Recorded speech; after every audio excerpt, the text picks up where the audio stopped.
seru banget nonton drama Korea yang lagi. Dennis nggak nonton, jadinya aku Kamu drakoran ya? Kamu suka drakor ya? Aku baru tahu.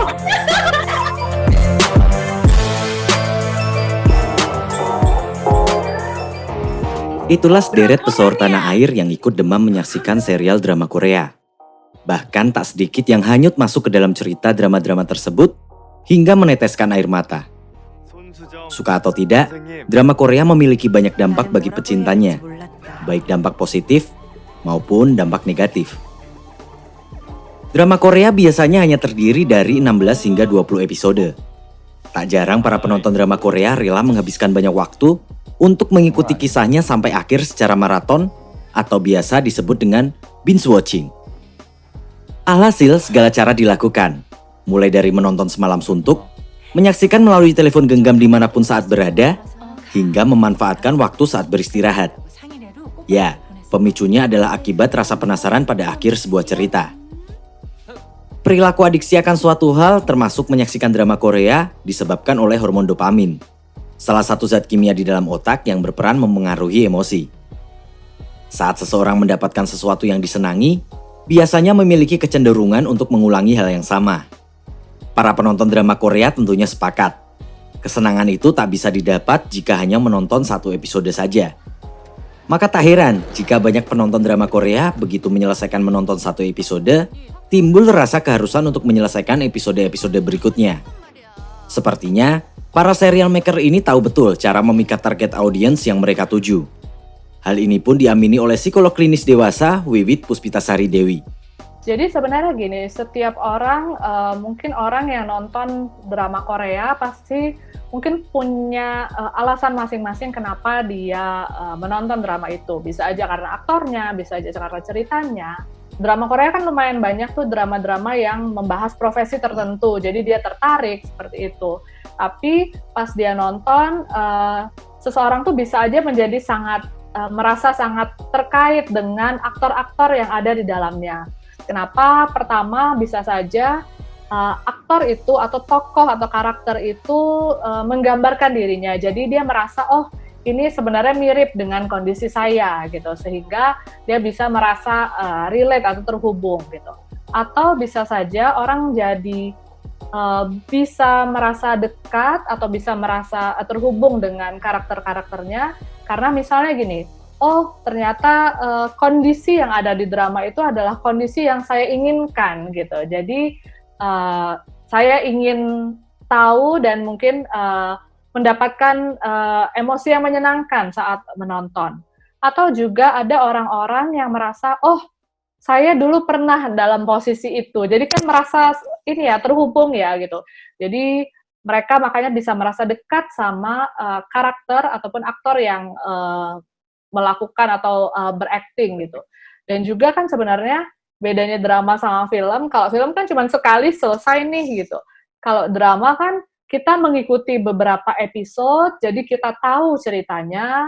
Bisa jadi yang awalnya kita merasa nggak deket-deket banget sama karakternya, setelah beberapa episode jadi semakin dekat karena merasa semakin mirip misalnya gitu. Atau itu adalah gambaran ideal yang pengen dia dapatkan, seperti itu. Sehingga jadinya kita merasa seolah-olah tuh kita ada hubungan atau ada koneksi emosional gitu sama entah itu dramanya atau sama aktor atau karakter pemainnya. 난 지금 북한에 와 있다. 어디 다친 데는 없어? 이렇게 모르는 사람이 보는 앞에서 울고 있어야 되냐고.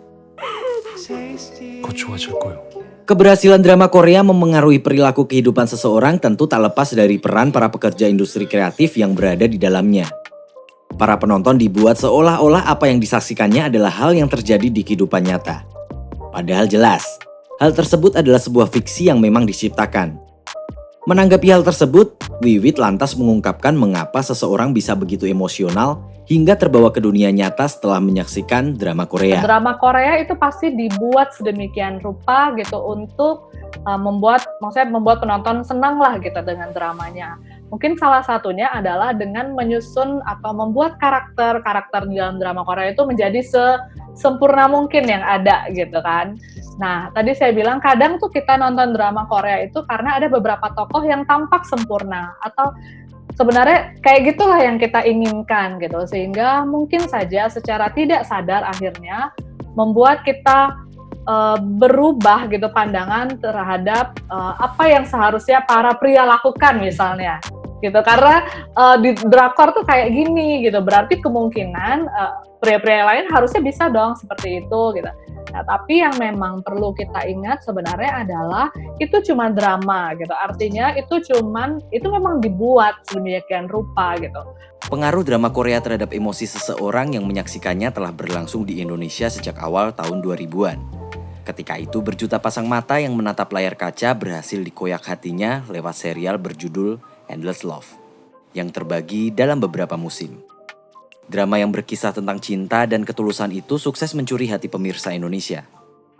Dari situ, drama Korea mulai dikenal di Indonesia. Hingga pada perkembangan berikutnya, drama-drama asal negeri gingseng ini tak pernah absen menghiasi layar kaca Indonesia. Kesuksesan Endless Love yang cukup populer saat itu turut diikuti oleh drama-drama setelahnya. Sebut saja Full House yang disiarkan pada tahun 2004, serta Boys Before Flowers pada tahun 2009, yang membuat banyak penonton wanita tergila-gila dengan sosok sang aktor yaitu Lee Min Ho. Salah satu kunci keberhasilan drama Korea adalah para pemeran yang cocok dengan karakter yang mereka mainkan. Selain mengandalkan paras yang rupawan, para aktris dan aktor di drama Korea juga memiliki kemampuan totalitas dalam mendalami peran yang dilakoni. Bukan bermaksud untuk membandingkan dengan karya produksi dalam negeri, namun seperti diketahui, sinetron di Indonesia terkesan terburu-buru dalam proses pengerjaannya, sehingga tontonan yang diciptakan menjadi kurang maksimal. Produser film kenamaan tanah air Mira Lesmana mengakui bagaimana keapikan sang kreator drama Korea mengemas sebuah jalan cerita. Alhasil, drama Korea semakin booming dan kian digilai oleh sebagian masyarakat. Popularitasnya pun terbilang mengalahkan banyak sinetron dalam negeri. Soal drakor Korea ini kalau menurut saya banyak digandrungi, pasti sama juga kenapa K-pop digandrungi misalnya.